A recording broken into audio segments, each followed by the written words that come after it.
You're not afraid of work. Good. What's your name? Gary Jones. I'm Joe. I pay a day's pay for a day's work. I pay on Fridays, so you get a little something today. Okay. But your first real payday is next Friday. We start about 6 in the morning, quit at 1 or 2. And if we work till dinner and get rained out, I pay for the whole day. Does that sound fair enough? Yes, sir. Okay, retro go. Fire, go.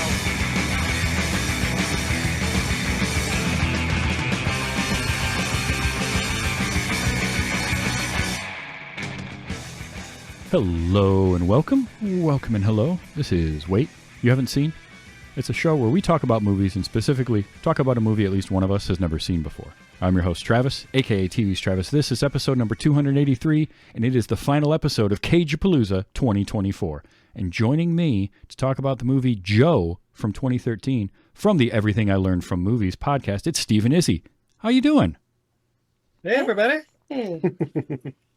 Doing pretty good. How about you, Travis? Oh, not too bad. So Cage-A-Palooza 2024, we're wrapping it up with a kind of a hell of a movie, really.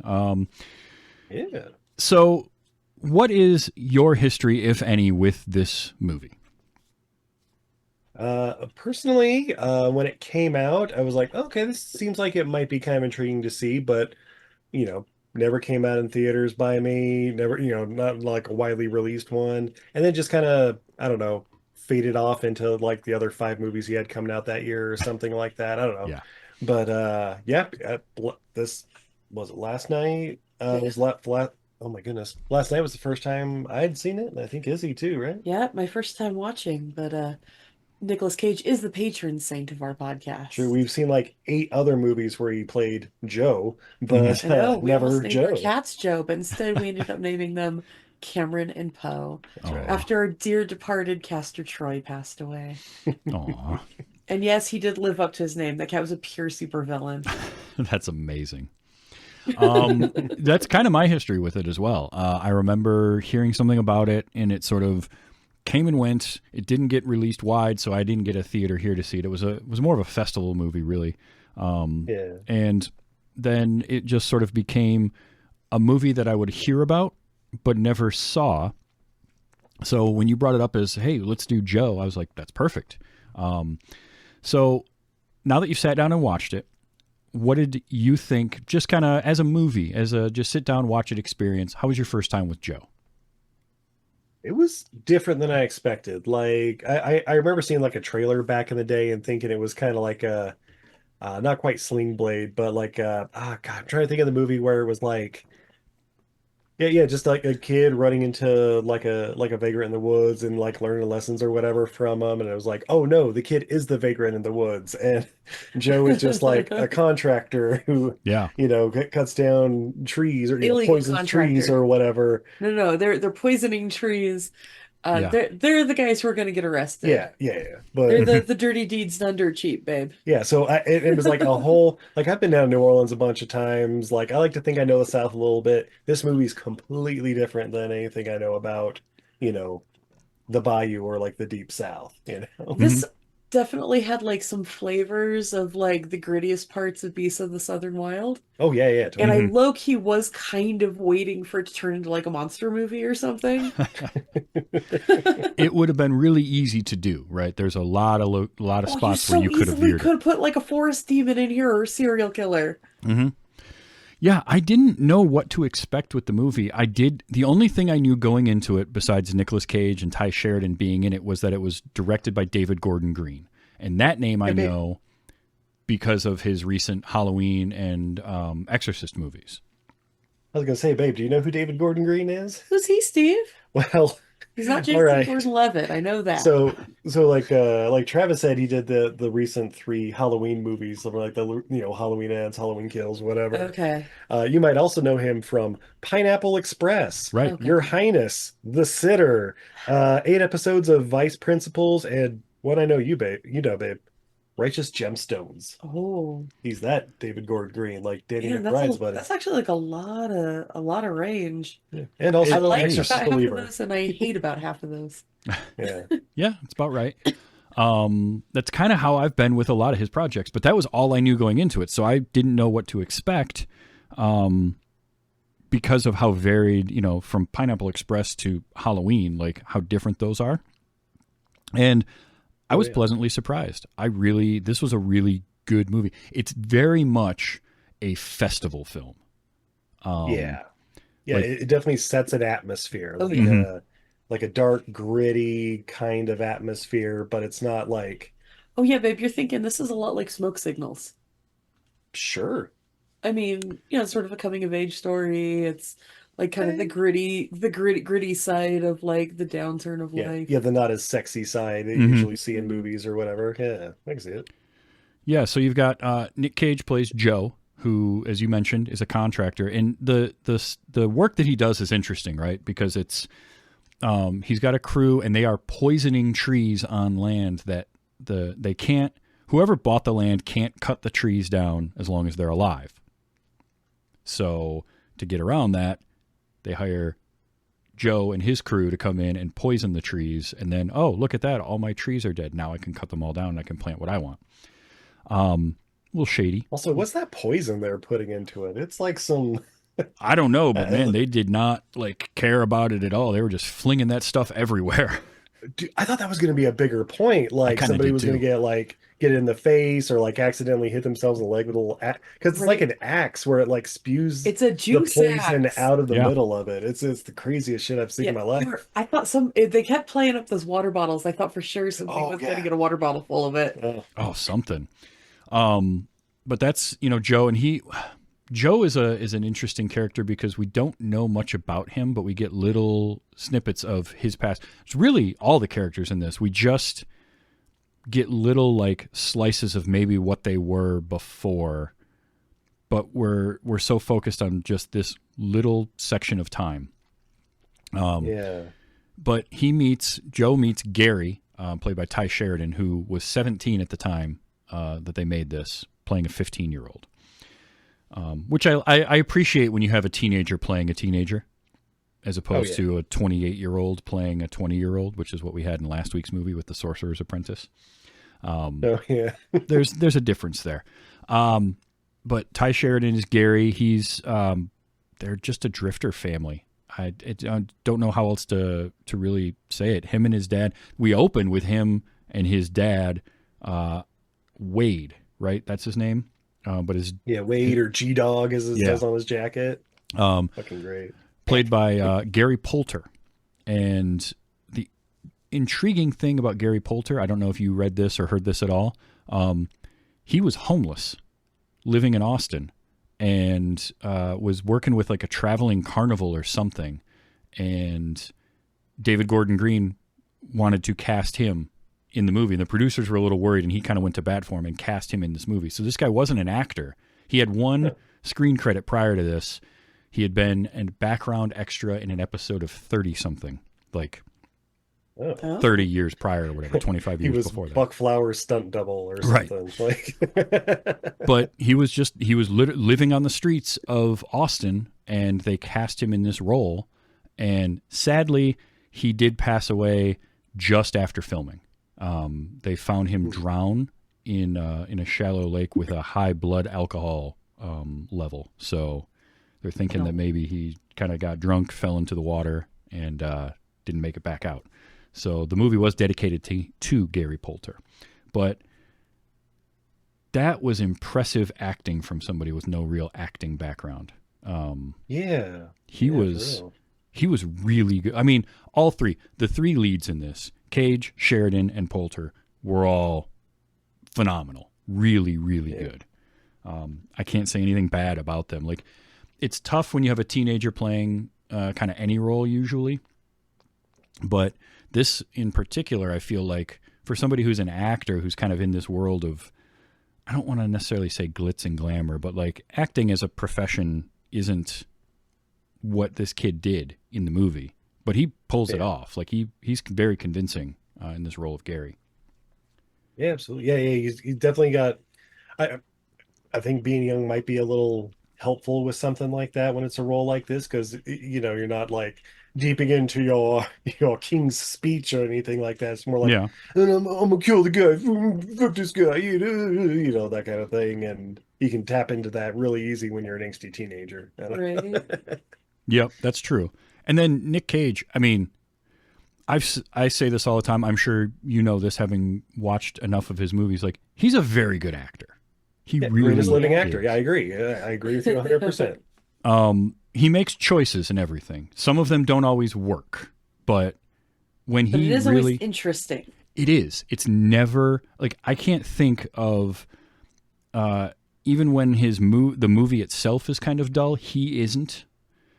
Or if he's very subdued, the movie is really interesting. And I think in this case, he's kind of both, right? We don't get that sort of freak out moment from Cage, although he does get very close. Yeah, towards the end, he starts getting a little more aggressive, but yeah, it's definitely not like, scratching at the door or Right. anything like that. The first half of the movie, though, yeah, he's doing the subdued. Meanwhile, you're trying to piece this movie together because you're like, wait, is this guy married? No, okay, he's just a guy. Wait, did they say something about having kids? Wait, he went to the pen? Like you're just kind of piecing things together. He's like, wait, is he visiting a brothel right now? Oh, okay. Wait, who's this chick who's just showing up at his trailer and I guess is now moving in? Right. What is happening? Is this how the South is? Like, And it was one of those things where we just get thrown into this world. And we don't have any, there's no like exposition moments. The closest we get is the moment towards the end with him and the sheriff, where the sheriff's kind of like, talking a little bit about, you used to do this or whatever. When he tells, I guess too, when he tells Gary about spending time in the penitentiary. But like, that's it. Other than that, we're just thrust into this world and we have to kind of figure it out. And the one scene in particular where I'm like, wait, what is when, he's just out, was he like stepped out of the brothel or something like that, or meeting with, I guess, his family or friends or whatever. And all of a sudden someone screams out, "Hey, Joe," and then pops him with a fucking rifle from like 200 yards away. Yeah. And then drives off. And I'm like, wait, what's happening now? What the hell? Yeah. Yeah. I was very like, I was thrown by that. And it was the guy we saw, Gary beat up, right? It was what, I can't remember the character's name, but it was the dude with the really horrible teeth. Yeah, I have him down as Shooter in my notes because I think they said it was like Willie or something like that once. I think so. Yeah, I got him as Shooter. He reminded me of like the Kmart version of Peter Sarsgaard, is who he reminded me of. I can see it.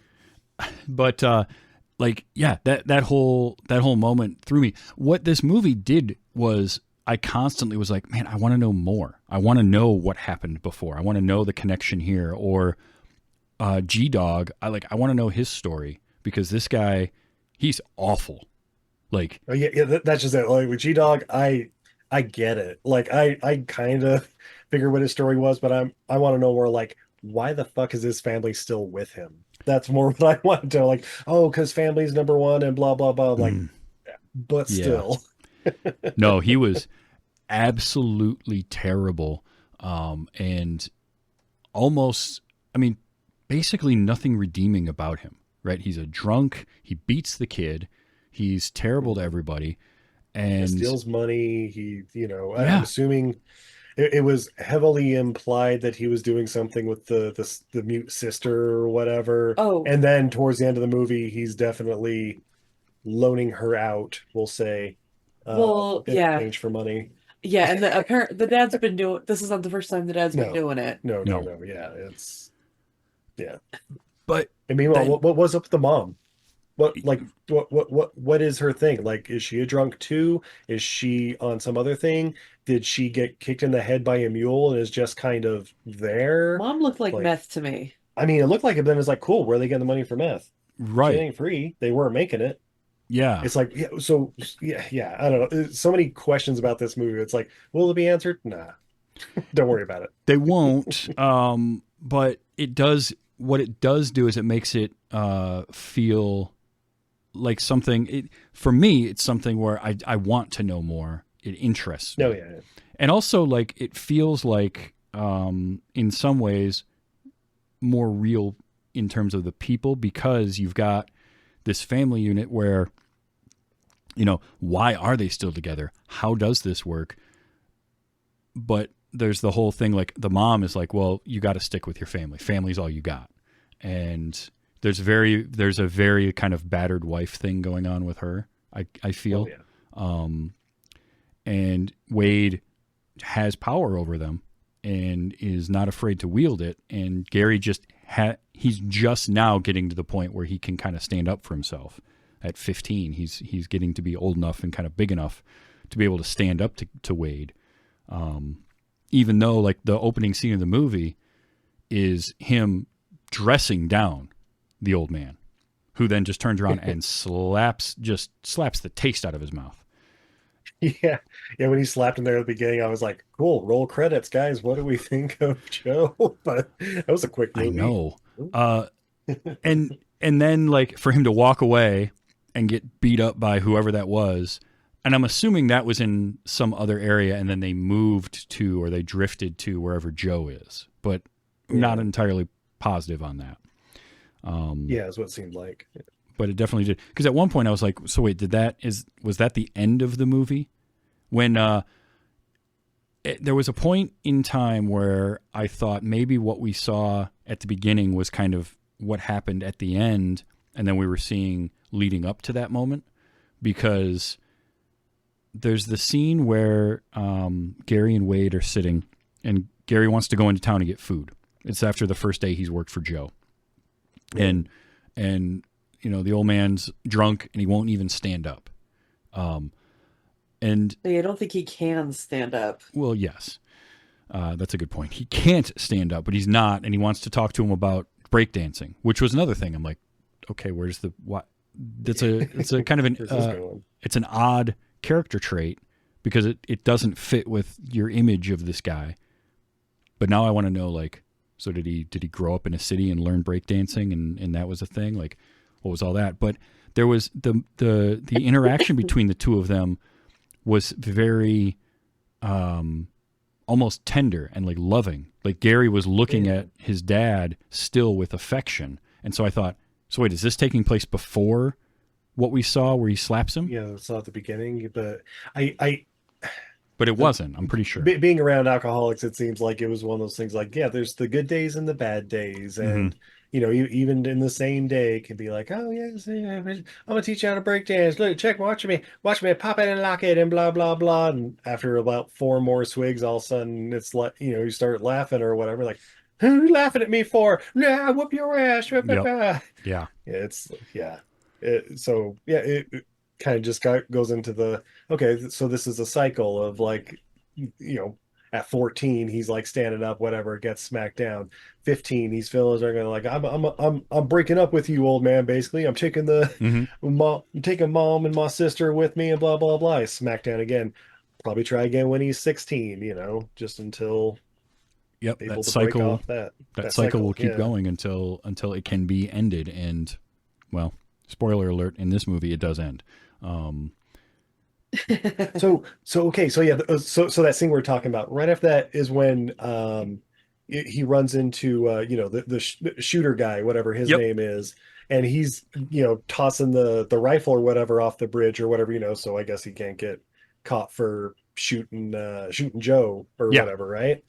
But kid's like, why'd you toss that rifle again? He's like, you want to know how I got these scars? Like, he kind of goes in this whole he was great fucking monologue or whatever, and then he's like, you got any sisters? And he's like, what sisters? Yeah, you got sisters, I'd like to meet them. Like that kind of shit. And the kid just fucks him up, like, just starts beating the taste out of his mouth, because shooter guy Willie, we're gonna call him Willie. I can't remember, I'll look up his name, but he was like the very definition of just a weak bully type of character, right? He's super macho until someone pops him in the nose, and then he shuts right up. Exactly. And Travis, I don't know if you know this about him. He went through a windshield at 4 a.m. once, and so he doesn't give a fuck. Yeah, yeah. I hope. Oh, that's right. You do the cuts. I hope you got that.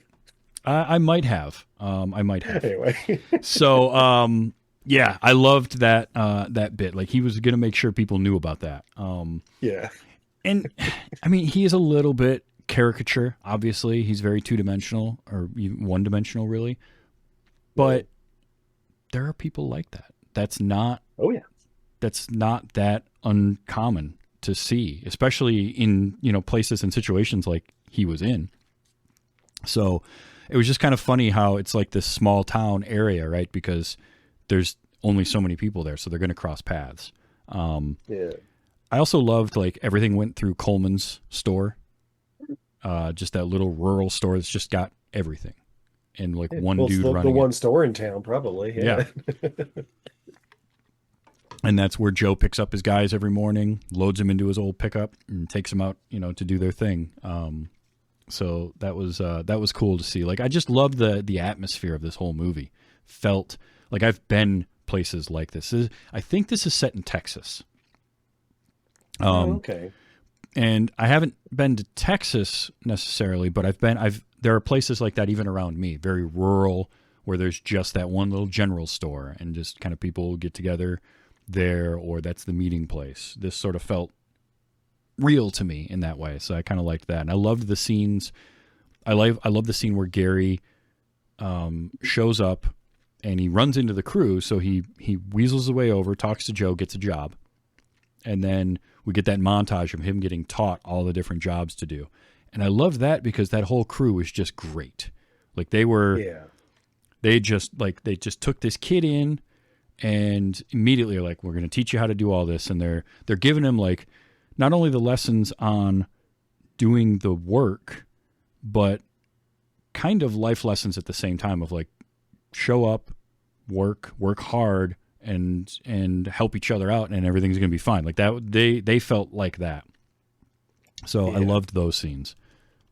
Yeah, and then when like the dad comes to work there and stuff too, and the dad's just worthless piece of shit or whatever, they let him know too. They're like, "Look, you ain't touched this, that you've been here all day, blah blah," and he gets in a screaming match, and that's when I was like, "Oh no, the dad's got a poisoned axe or whatever he's gonna swing around, and that's gonna lead to shenanigans." But nope, luckily, the dad's even too bad for that, so he just kind of, I don't know, goes and stares at a river or whatever he does there for a while.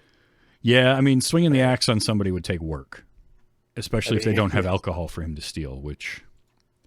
Yeah. Oh, that was a scene. So this movie, it's really kind of crazy how Cage-A-Palooza worked out this year. I've done 4 movies now for this year's celebration of all things Nic Cage. 2 of them have been the PG-13 big budget blockbuster summer movies, Gone in 60 Seconds and The Sorcerer's Apprentice. Not huge hits, but they were that type of movie. And then 2 of them have been these small budget, independent character studies that are at times rough to watch. Leaving Las Vegas was the other one that I did. And this. Hey, we did that one too. You know what? I'm going to take on in 60 seconds. Sorry, guys. Oh, I said it in that episode. Both Phil, my guest, and I both said, I'm really glad that I saw Leaving Las Vegas. It's a phenomenal movie. Nic Cage is amazing, and he earned his Oscar. I don't ever want to see it again. I don't have a desire. Robbed. The shoe was robbed. Although, I think you pulled it up too. It was a pretty packed year. It was a Best crazy Actress list that for year. actors that year. It was like her, and she was toe to toe with all of them. But yeah, that was kind of a throw darts and just choose one of them. But like, all right, I can see it now. it's just crazy to me that like it just worked out, this kind of TikTok cadence of like big budget crazy movie, this little tiny thing, and now Joe, which again I didn't really know what to expect from it, but it's much more in line. Although I could see myself watching Joe again. It didn't get nearly as difficult or uncomfortable as Leaving Las Vegas does, but for the scene where, because you know where it's going. The second the other guy walks past Wade when he's sitting on the street, and Wade notices his liquor bottle. He's got the bottle in a brown paper bag, and he asks him what he's got there, and the guy doesn't answer. I already know how this whole interaction is going to end. And it just takes forever getting there, and I hated it, and it was awful, but really well executed. Yeah. Which is probably a terrible turn of phrase given what he does to the guy. Yeah, I mean, it was one of those scenes where it's like, I know why this scene is in here, because before he's just a mean, belligerent drunk who hits his kid, whatever. But is he completely irredeemable or whatever? It's like, oh no, we got to throw this in here. So then, when what happens in the end, it's like, oh good, fuck that guy. And then it's like, oh, he also really died. I'm sure he was a really sweet guy in person. It's one of those things that like he isn't just evil for evil's sake. Like, you feel his desperation. Like, sometimes in movies like this, somebody's just bad for, like, just to be bad. Like, they'll be walking down the street and they kick a puppy and steal, like, a popsicle from a kid and then go kill a guy. Like, this guy's he's just so desperate. Yeah. And evil.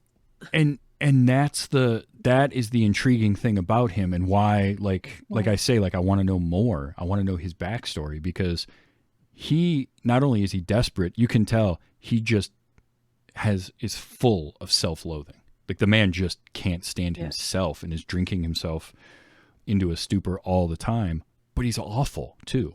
And also, this isn't his first time doing this. He knew exactly what to do. Oh yeah. He wasn't worried about it. Nope. Oh, he had the speech down where he was like, oh yeah, he's give me a little bit. I've been wanting something like that for a long, long time. If a situation came across, I'd like a little taste of it. Yeah. No, no, still not buying it. All right, here's something blunt. Yep. You're not picking up on the clues. By the way, how old is he? How old is this guy? The G-Dog or whatever, Wade or whatever his name is, because he's got a 15-year-old kid, and the little sister and stuff from there. Right. He doesn't look a day under 74. Right, and he was 53. So that'll tell you what hard living will do to you. So, babe, he was playing 36. Yeah, that was a rough life. I mean, Babe, you've been to New Orleans. I mean, true. But... Babe, you have these friends. I mean, yeah, it's true. How much younger do you look than most of your friends? I mean, you saw some of them at the fair last week. But yeah, like scenes like that, or the scene at the end with when he pulls up with the daughter in the back of the pickup truck, like those are rough, but the movie never goes quite too far. Although it borderlines it gets pretty on it. Close sometimes. It gets close. Like it's very close it's when the he's hitting the guy. implications. Yeah. So, but I appreciate that in a movie, because there are times where I want a movie to make me uncomfortable, and kind of push that envelope a little bit. Yeah, I'm glad they didn't go "Hills Have Eyes" or something with it, with the hearing the viscera of the act you are forced to see, and Oh, I mean, when he's hitting that guy with the whatever was in the ground there, that like hunk of metal that he's beating the guy with to steal like a his horseshoe or something. Yeah, like that was one. It reminded me. That's where I was reminded. Oh yeah, it's David Gordon Green, because it reminded me of some moments in like the Halloween movies. Visually, but I'm like, God, he just keeps going and going and going, and I'm like, this guy needs to just go. Like, we're done with him. He's now lost any redeemability, which this is the perfect thing to come off of the coattails of like him trying to still breakdance. Yeah. And so again, it's like, how did he get to this point? What transpired in his life that sent him down this path, down this spiral that led him to where he is now? And did that happen? Was he already in that spiral when Gary was born 15 years ago, or did it happen after that? Because Gary, for all accounts, great kid. Like, he's got this great work ethic. He actually cares about people. So it doesn't seem to be like the mom or whatever, because the mom, I think the mom has like 3 lines the entire movie, and half of it's mumbling. Like, it's just kind of like, like that kind of thing. Pretty much. So it's curious to me, like, where did Gary learn any of this, or how did he get any of this? Was it from Wade, and then Wade just started to spiral somewhere, getting, again, is he, like you said, desperation. Desperation will make you do a whole lot of stuff. Yeah, I guess we'll So- find out in the sequel, Joe: Origins of a Gary. Right. But the same with Joe. Like, we learn so little about Joe, but we learn a lot about him at the same time because he's got authority issues. He does not like authority at all. Cage who does? did say this was the closest to him of any role he's taken, which I thought was interesting to say. Alright. He described his performance as naked, saying the Joe character is very close to him and he didn't need to act. All right, now we're talking. Oh, So see, I would have guessed Xandali, but no. See, on our podcast, we've been celebrating Nick August Cage, and we've seen Yeah. Xandali, which is a movie we hadn't seen before. Have you seen it, Travis? I have not.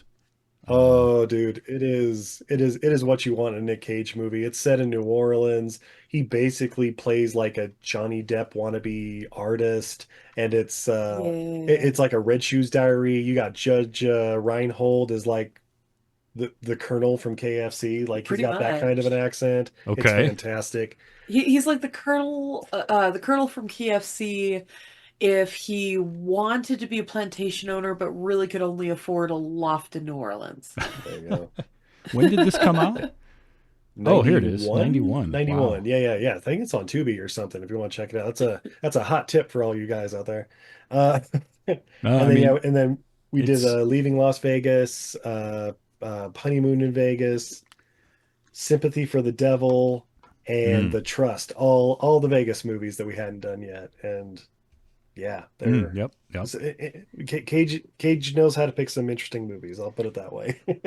So one of the things I did read was he passed up being in one of the Expendables sequels, and there was some Expendables other 3, yeah. and there was something else that was unfortunate. bigger budget. He passed up on to be in this, but that is one of the things that I love about Nick Cage is he obviously the choices he makes when he's acting are always something, but also the choices he makes on what he's going to do, because he doesn't just like, for a long time the joke was he'll take whatever, he never says no because he needs money.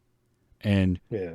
that can be true. He does take roles to get paid, but the more stuff of his I watch, the more I realize he really is selecting stuff on purpose. Oh, yeah. Like, he's taking roles for a reason and not just for a payday.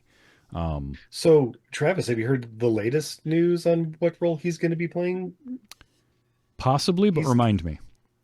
He's going to be playing John Madden, the football coach. I in a did movie, and I'm see like, that. Wow, that's all right. That's a zig when everyone else thinks you should zag. But yeah, I'm in. I'll watch it. I mean, look, if he wants to do that, I'm in. I will follow that one and we'll see what happens. Because if he does that, that's going to get weird, I think. Oh yeah. Because he's not just going to do a Frank Caliendo and do like a John Madden impersonation. Oh, I can't wait till the montage of doing the tough acting to acting commercials. That's gonna be great. Yeah, you bet your sweet aspartame. Oh, I can't wait. That's going to be good. But no, he just like he selects projects to work on for specific reasons for whatever he wants to do, and I appreciate that. It's an honest. And growing up as a Coppola, I mean, you can get your start and kind of get into things that way. It certainly helps, but like, I appreciate that about him, doing something like this as opposed to just taking the payday.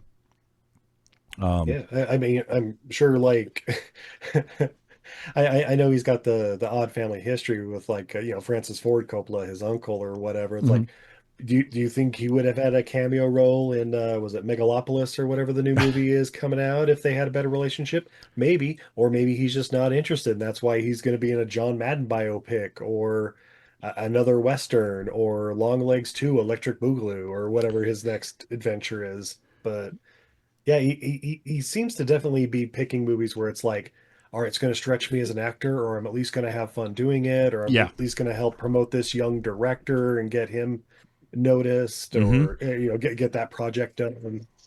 Yeah, and he's able to also he understands the ridiculousness of kind of what he does for a living. Yeah. as well, because something like The Unbearable Weight of Massive Talent is phenomenal, and it's poking fun at himself while also like doing something really interesting at the same time. So Yeah. I love that. I just love that kind of stuff, and it's why I will watch anything that he's in, regardless of how bad it could possibly be, because choices are getting made. Like, It's going to be interesting whether you enjoy it or not, like True, whatever, but yes. at least it's going to be interesting because you have the range from like Joe here to like Willy's Wonderland. yeah, exactly. Which, I mean, Willy's Or Wonderland. like the retirement plan, the Right, or Pig. yeah, Yeah. the seedy underbelly of the Portland restaurant You know Fight what? Club world. That is way more believable than most movies' plots. If you've ever anyone who's ever worked in a kitchen is like, oh yeah, there might be Yeah. a fight club going on. Yeah, Sure. make a few bucks on the Babe. side. You went to Black Star Barbecue. You Oh, think they yeah. weren't having fights out on the dock? I mean, that's probably why they're shut down now. Listen, when I was in my teens, I worked in a sub shop, and we would have cooler fights in the sub shop, where it was like Thunderdome: 2 men enter, 1 man leaves, and the first one to leave loses. So I can There you totally go. believe there are fight clubs in some of these cities with the restaurant workers. Right. I buy that 100%. This movie I got some Pig vibes from this in terms of like tone and style. Not exactly, but Yeah. like it's that type of movie, which I think is why it also falls into that category of Nic Cage movies that have really good critic scores and okay audience scores. Because I think more than any other actor, he has the complete gamut of, there are movies that critics hate, like Deadfall, I think has a 0% on Rotten Tomatoes. Nobody liked that. Yeah. There's a, I mean, we love it for certain reasons. Oh, but sure. it's- Yeah. Yeah. But when someone's like, "Oh, it's 0% with the critics," like, "Oh, I get it. Yeah, totally." but like, Yeah, but you know what? As we also say on our podcast, fuck the critics. That's right. and that's the thing, because like this movie had 90 something or 87%, I think, critic, but it's like 68 audience. Longlegs was like that. Longlegs was, critics loved it, audiences were meh on it. Oh, we got to see that movie, babe. I hear such good things. Right? I really enjoyed Longlegs a lot, and he was fantastic in it. The whole movie was great. I didn't find out until after the fact that it was directed by Oz Perkins, Anthony Perkins' son, who, Oh, after I watched Longlegs, I learned that Oz Perkins directed it, and this was like 2 or 3 weeks after I had watched Dead and Breakfast for the first time, that had Oz Perkins in it. And I didn't make that connection when I saw his name come up for Longlegs. I didn't make the connection that it was the guy I'd just seen in a weird zombie musical a few weeks earlier. But I did read that Cage has said that he had a good time making Longlegs, but he doesn't want to play roles like that again. Like, he doesn't want to do serial killer type roles, which is a little bit of a bummer because he was really good at it. But I I understand. mean, I'm sure but yeah, I'm sure it's one of those things where it's like, it's one he wants to do once. Like, I can't remember if it was last year or whatever, where it was like, oh yeah, Nicolas Cage is doing all the roles he wanted to be. He got to play Dracula. He got to play the devil, I thought, in Sympathy for the Devil. Like all the major ones out of the way in one swoop. And then it's like, cool, now I can get back into a rom-com role or something. I don't know. I doubt that's ever going to happen, but maybe him and Elizabeth Shue get back together one last time for There you go. Right? returning to Las Vegas. But he has such, like, if you go to his Rotten Tomatoes page and you look at the movies that he's been in, it's funny because a lot of times you'll get actors that have kind of consistency to their stuff. They're either in consistently poorly reviewed things that fans love, like you get those cult classic type actors, or the actors that do like straight to video action movies. I'm thinking of Scott Adkins or something, where critics hate him, audiences love him, because who doesn't love a good cheeseball action movie? Like, really, I mean.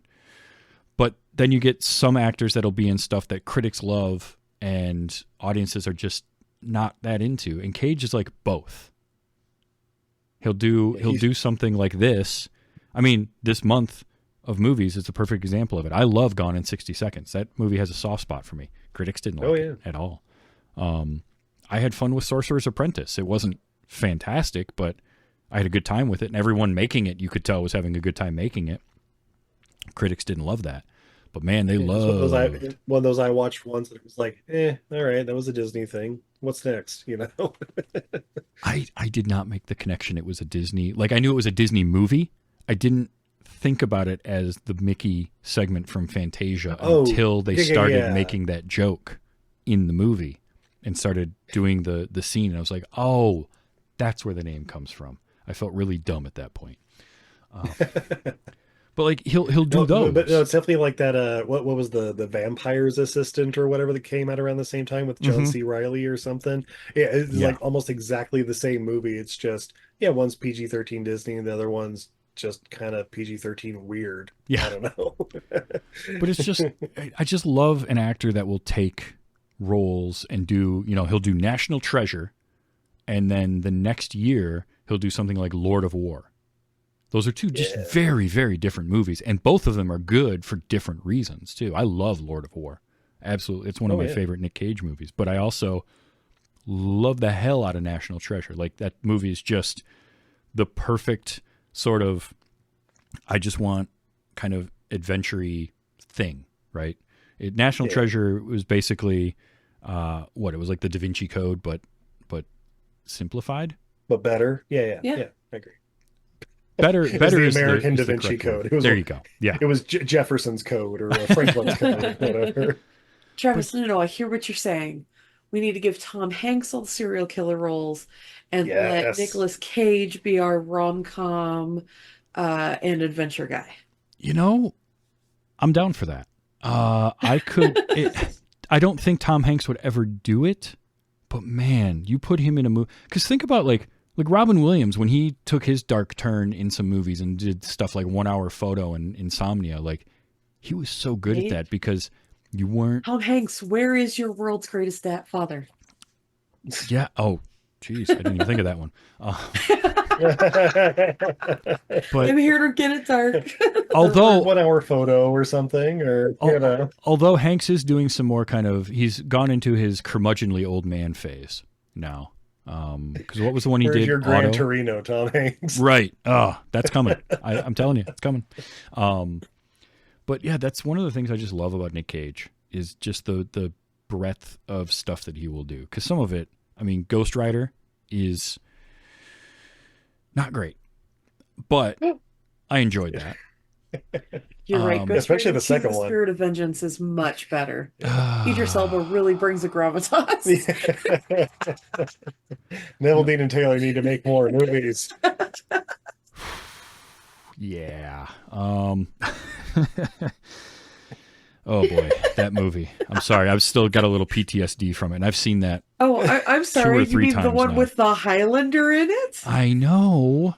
Wasted Christopher Lambert. But does he even know he's in that movie? I don't think he does. He knows he's in that movie. Like, what's going on? Like, all right, cut.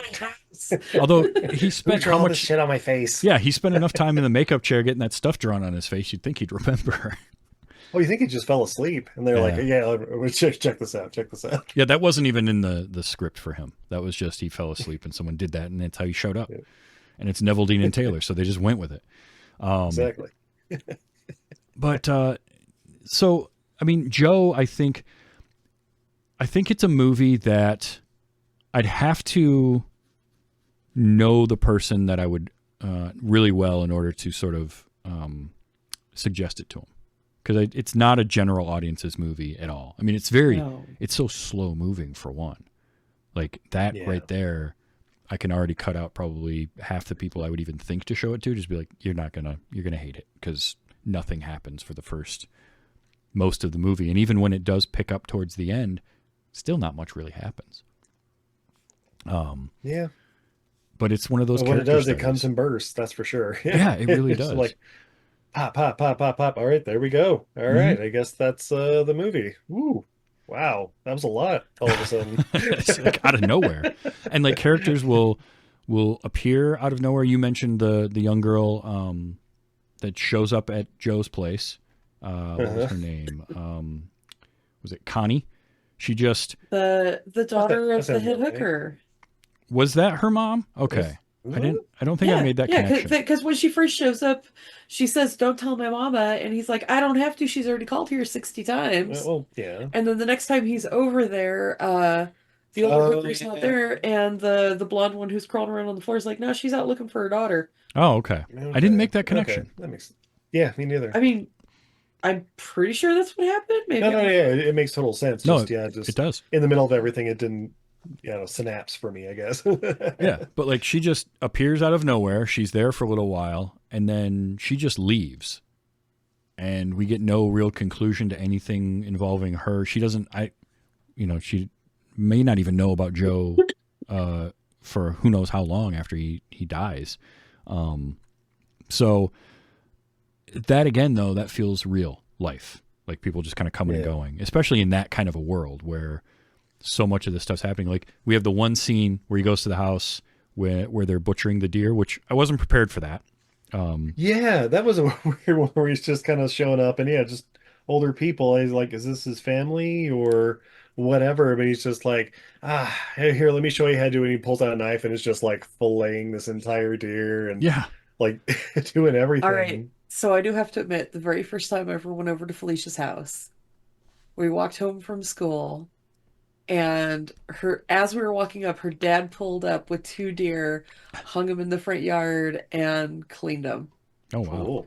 Sent me home with 10 pounds of venison. That's how you make a friend for life. I literally know these people.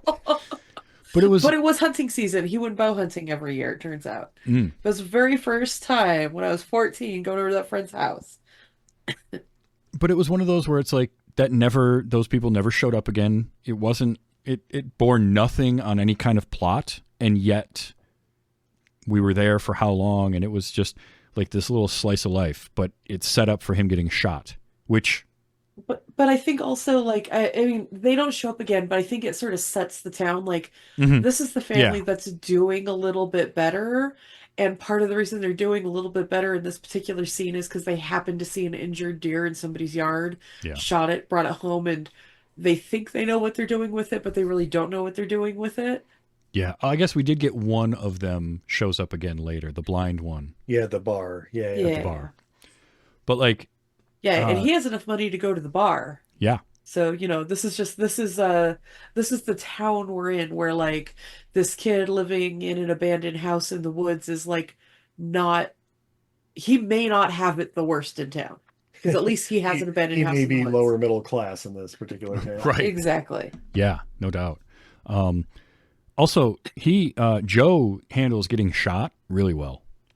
Dude, the self triage and shit. I'm like, oh man, it's gonna come out. He was like former Green Beret, blah blah blah. Like, no, just a dude. Dude lives out there in the country and knows how to patch himself together. No big whoop. Patch himself together, and then it doesn't bother him for the rest of the movie either. No, yeah. The next day after I'm assuming pounding one out on that young girl, he's just like, yeah, look, I can shoot a jumper left hand and stuff again too. Look, it's like not even sore. And then his dog, that was the other scene that was, it towed the line of being too much. They didn't show it, thankfully. I mean, obviously there's no way you can, but like he goes, when he gets upset after the Willie Russell, that's the character, shooter guy, comes to the bar and bothers him again, so I did capture some audio, and one of them was from that scene. So this is a good time to play it. And it's where Willie walks up to him in the bar and starts talking to him, and Joe's like trying to ignore him, right? But then when Willie says this, "What's wrong, Spooky? Still sore at me?" Yeah, he's still sore at you. You shot him. You shot him with a rifle. And Joe just flips. And we've gotten a little bit of dialogue kind of telling us that like he's holding back a lot of rage and a lot of anger and trying to be better. but he just snaps here. Hits the guy against the bar, breaks the glass. But then there is that acting of Nic Cage, like in that moment where Joe is so upset, and you start to see the tears coming down his eyes, down his cheeks as he's telling the bartender to call the police before somebody really gets hurt and leaves. Like, that was a powerful moment. And that whole thing leads into like him going to the brothel, and what's her name isn't there, but the dog is barking at him. So he goes back to his house and grabs his dog to bring it back. And I was like, okay, he's distracting the other dog with his. So, I mean, in a way. Which, was very effective. But yeah, his dog ends up killing the other dog. So is that why the cops pulled him over, do you think? Do you think it was the dog thing, or was it the bar? I was wondering, but yeah, I assume it was the bar thing, because I'm like, who's calling the dog thing? Like the girl that was there at the brothel, and then 4 seconds later, So, I don't know. Actually, in the scene when the chief comes to Joe's house, he said, Joe says, yeah, I got a new cop and he's a real up and comer. He's what did he get me on anyway? And he said, drunk driving for one. So apparently Joe was swerving. That's what got him pulled over. Just was posted out there or whatever and saw him driving by. But yeah, but that That same was scene? a different scene because because that was when he got his new into truck. jail. No, that was when he beat the shit out of the deputy or whatever. Yeah, but that was in his new truck. The first time he was still in his old truck. You're right. Yeah, so yeah, I don't know who. You're right. I don't know, because this is the one where he opens the back and lets his dog loose, and then basically says, "You want me? Come get me." Yeah, hey, you want this? Go get it. Go get it. That's all you gotta do. That was a great moment, and that's where I'm like, okay, this guy has got this. Joe has got some stuff in his past we don't know about, because the cops know him by name, like everyone in town knows him, and yet he's still doing this. But do they know him by last name? No one does. I don't think we ever did a last it's just name. Joe. It's Joe Josephson. Right. Joe Face. But like, he has that moment, and then later on when he beats up the other cop, I loved when the cop pulls him over and is like, do you want to blow into this for me? He's like, no, I don't, and just starts the engine and drives off. Like, oh, geez, Joe, come on. Like, you just spent a night in jail. I have sort of fantasized about doing that to a cop. Sure. Oh, yeah. I mean, haven't we all at some point? There was something kind of satisfying about that scene. It's do you know why I pulled you over? Not a clue, and just step on the gas and go. I'm going to go find out. I'll be right back. Yeah. I did get to pull the one, do you know how fast you were going? No, because my speedometer is broken. Well, you were doing 75. I'm sorry, officer. This truck only runs on 3 cylinders. I can't do 75. And then he had to go back and talk with his partner, and he had to let me go. It was a 1975 Ford Courier pickup. Oh, geez. In 2004. And then there was just that last scene at the truck, where again, Willie, being the worthless bully that he is, like, tries, as soon as Joe shows up, he is no longer a tough guy and shrinking, and then tries to justify what he's doing. That was the worst part of that scene. She's just gonna be doing this anytime anyway. It ain't no nothing. The daddy is the one that did it, blah blah blah. And I'm like, yeah, you know what? Head canoe all of them. Yep. Let's just end it right here. Come on. Which, we did get there. So that did lead to, and that there's the rule of threes, right? You always want your jokes to go in threes. This movie doesn't have any jokes, but it does have that repeated line of, I went through a windshield. And so the third time, Willie says, I went through a windshield and I don't give a... That was satisfying. That was incredibly satisfying. Oh, yes. Totally. Absolutely loved that. A couple other things that I did get. I did get the breathalyzer moment. You gonna breathe into this for me? No, I don't want to breathe into that. Hey! Hey! Hey! Also satisfying. And did make me laugh. So I liked that quite a bit. What was some other audio? It's weird because this isn't a funny movie and it doesn't have like that signature Nic Cage freak out moment. The closest we got was him taunting the cops, which I thought was really good, but wasn't really clippable. I did get Ty Sheridan doing weird duck noises for some reason with his sister, which again, I love that whole moment in the movie where this is before Connie leaves. And it's probably the reason why she left. Actually, it's because it's Joe, and it's that voiceover where he's basically just got this real nihilistic view of like, what's the point of everything? These guys are working their tails off for me. I care about every one of them, but what's the point of life, kind of thing. But while all that's going on, we get Gary and his sister. Is it when he's burying his money? I don't remember. I think so. Yeah. But I just like those duck noises were funny to me. So I like those. The mom was she was terrible, and I did get the one thing from her because I think this is after they get fired from the job because of G-Dog being worthless, and they get home and he immediately starts beating on Gary. And then we get the mom's kind of like cleaning him up, right? It's like the only lines of dialogue she has, which she says, "You need to stay with your family." No, you don't.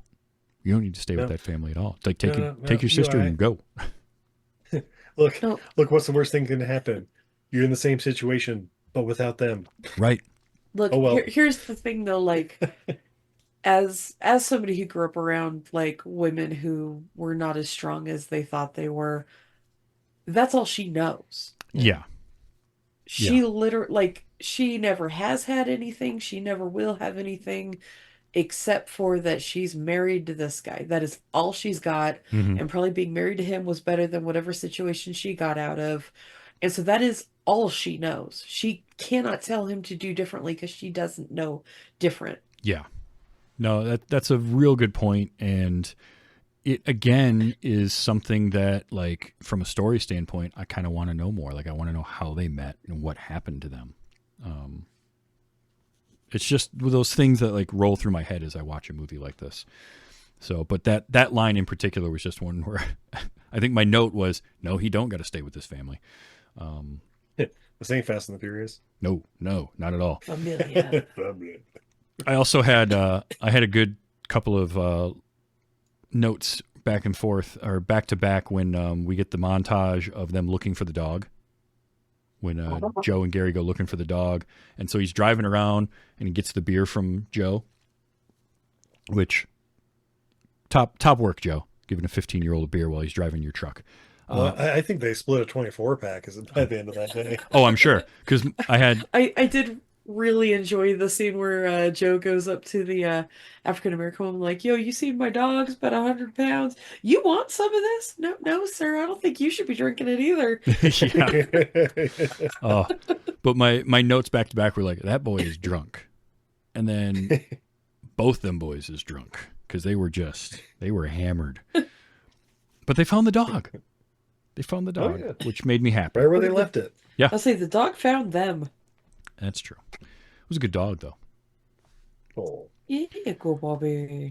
Steve, would our dog still be there? Probably. Where else are you gonna go? Did you know this was sorry? This was based off a novel, which I had no idea about. Yeah, I saw that. A novel by Larry Brown, and the writer Gary Hawkins, apparently the things he wrote were The Rough South of Harry Crews, The Rough South of Larry Brown, and then a bunch of shorts. So it's like Gary Hawkins just wrote a thing about this novel. Yeah. I don't know. Like twice. So I had no idea until afterwards that it was based on a novel. So that was kind of intriguing. It, again, makes me sort of want to seek it out just to see what kind of a read it is. Maybe that has all the backstory we need about Joe and Gary or G-Dog and all that.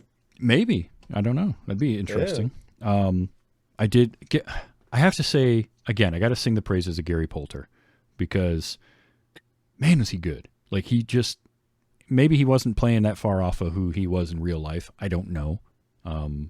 But he was just really compelling. I think I saw some movie reviewer somewhere said it was like one of the great, all-time great sort of one-off acting performances.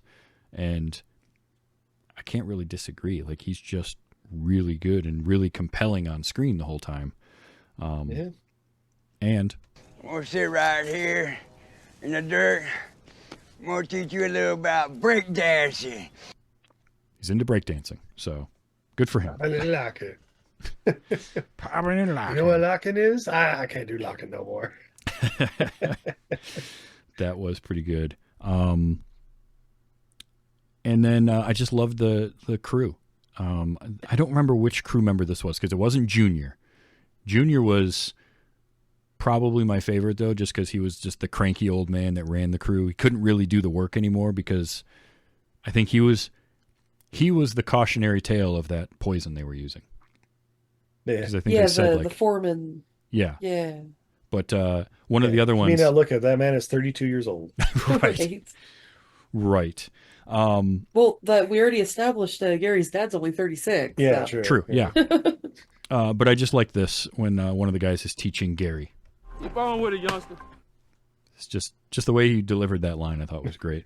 But I like too that like Gary takes what he learned from working with Joe, and at least there's somewhat of a happy ending to this movie. Yeah. Like, it's very easy to end it on the shot of G-Dog lying there off that bridge after he jumped. You could have ended the movie there. It would have been really easy to do, but I like having a little denouement of Gary working another crew, actually the same land, right? This is like the next year or whatever, him working with the people planting the trees that they poisoned. Yeah. It's good. And you don't need like everybody's resolution. Like, Sheriff Earl's going to continue being Sheriff Earl, blah, Right. blah, blah. Yeah, Joe's dead. We don't need to know where Connie or whoever, like, she ran off to do whatever. No, we're focused on Gary. And sequel Joe 2, Gary. I don't know. Yeah, but it was just nice to see that, and then the movie just kind of ends. And it's just a weird little slice of life, coming of age type movie, but some powerhouse acting in it. I mean, just Cage, yeah. Nic Cage, Ty Sheridan, and Gary Poulter carry this movie and really made it compelling. It's not one I'm necessarily going to rush to watch again, but I would watch it again. So this is a good choice. Thank you for suggesting this one, because it's been one that I keep hearing about, and I'm really glad that I got to check it off my list, and I'm glad that you did as well. Same here. It was down, like, I think when you asked me, like, hey, are there any Nic Cage movies you haven't seen? I'm like, hold on, let me check his filmography. Like I know there's stuff in theaters, but how about Joe? I haven't seen this one yet. Like, yeah, let's do it. And this was actually a year he only put out 3 movies, believe it or not. Oh, 2013. Late year. Yeah. See, 2013. What were the other two? Probably The Croods. Seeking. Oh, The Croods. And then The Frozen Ground. Oh, with John Cusack and Vanessa Hudgens. Oh, have you seen that one? I have not. Based on a true story. It's basically a lot. It kind of based on like a similar story to was the Christopher Nolan movie Insomnia up in Alaska, yeah. Except it's just Alaska-based detective story or whatever. And okay. There's a serial killer and John Cusack's the guy, and hey guys, calm down. And hijinks ensue. Yeah, it's sort of like a modern day kind of noir. In all honesty, the story's not super special. Mm-hmm. But Nic Cage and John Cusack do a great job. I mean, Vanessa Hudgens is there as a prostitute, so enjoy. Yeah, I mean, I say this all the time. I don't need a real complex story if you give me characters that are interesting and I care about, and performances. You can have a very simple story at that point, and I'm fine with it. So that's going on my list. I mean, I'm going to work my way through all these Cage movies at some point. That's one of the best things about Nic Cage and his filmography is it's the gift that just keeps on giving, because he doesn't stop. You better be quick. He's still popping out 5 or 6 a year. So I know. I've got my work cut out for me. I've done like 29 of them already. And I love too that you guys celebrate Cage. Here's my question. I don't think I've asked you this before, but why August for Nic Cage? Because Nick August Cage sounded funny. That's pretty much it. Yeah. Oh, that's great. You put so much more thought to it than I did at all. Like, Why did you pick August for Nick August Cage? Because I was coming up on August, my first year of doing the show, and I thought it would be fun to do a whole month of Nicolas Cage movies, and then it just became doing them every August. So there was no thought put into it at all. But I love that. I love that your story so much better. But it's just funny that we both landed on August of all the months. Like a 1 in 12 chance. Yes, it's not like when his birthday is or anything special like that. It's just it sounded funniest. Odds are it's when one of his divorces are. Hey, that's true. It's when our anniversary is, so it worked out quite well. See, there you go. And Sushi's Gotcha Day and Cameron and Poe's birthday. See, turns out it's actually all the same day. Well, there you go. Our anniversary, our cat's birthdays, and our dog's adoption day. That's fantastic. It was actually all completely coincidence. Okay, I'll buy that. I'll buy that it was coincidence. I don't believe in them, but sure. But no, thank you so much for being here. This wraps up Cage-A-Palooza 2024, the fifth year that I have done all Nic Cage for the month of August, and it's kind of a great way to wrap it up. Like, it's a very, very good movie to end this on. And also, it's a great crossover that you do Nick August Cage. So thank you so much for being here, for doing this with me. Let people know about everything I learned from movies. Sure, we're all the major podcatchers called Everything I Learned from Movies. We talk about bad to questionable movies and what we love about them, as well as decent beer, which, man, we didn't even pop our beers. Beers. But the colds are really getting to us. Exactly. But we're just wrapping up Nick August Cage, like I mentioned, all the Vegas ones earlier. And starting next month, we go into Squatch-Timber. Yeah, we're going squatching, baby. Yeah, all different weird Squatch movies. It's going to be great. Oh, that's going to be fun. It's a great show. Definitely check it out. Everything I learned from movies. So this show that I do records weekly, typically Sunday nights, 8 p.m. Eastern time. You can watch it twitch.tv/tvstravis or youtube.com/@tvstravis. Show comes out on Wednesdays, anywhere you get your podcasts.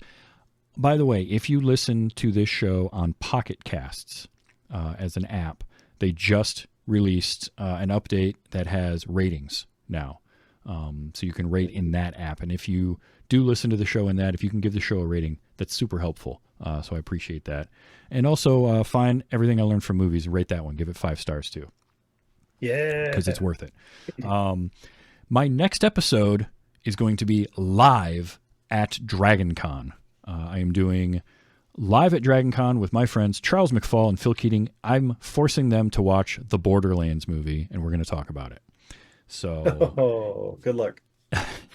If you are going to make it to Dragoncon, come to Galleria 6 Friday night, 8:30 p.m. And check that out live. It'll also be streaming on the Dragoncon digital media page on Twitch, and then it will be part of this feed shortly after that. So definitely, if you are making it to Dragoncon, come check that out or check the live stream. That's going to be super, super fun. So that is my next episode, Borderlands. I have seen it already. I did go and watch it. It's opening weekend. I was going to try and watch it a second time, but I don't know if it's still going to be in theaters. So we'll see. But that's what we're talking about. And then we roll through the rest of September. But until then, Dragoncon and the next one. Steve, Izzy, thank you guys so much for being here. We'll do this again sometime soon. This was a lot of fun. Yeah, thank you, Travis. Thank you. And just remember to enjoy your movies and let's be excellent to each other. This has been Wait, You Haven't Seen. 69 dudes.